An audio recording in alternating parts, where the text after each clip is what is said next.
Kaya pala ganito ang naging resulta ng kapalaran ko. Kasi alam ng Diyos na kaya ko. Sa edad kong to, napagod na akong magmadali.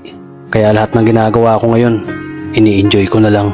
Siguro sa dami na rin ng aking pinagdaanan, napagtanto ko na ang buhay ay mas malawak at mas mahiwaga pa sa mga problemang dumarating sa buhay natin. Tumatanda na tayo, baka sa kakahabol natin sa masagana at maayos na buhay, ay hindi na natin na-enjoy ang buhay.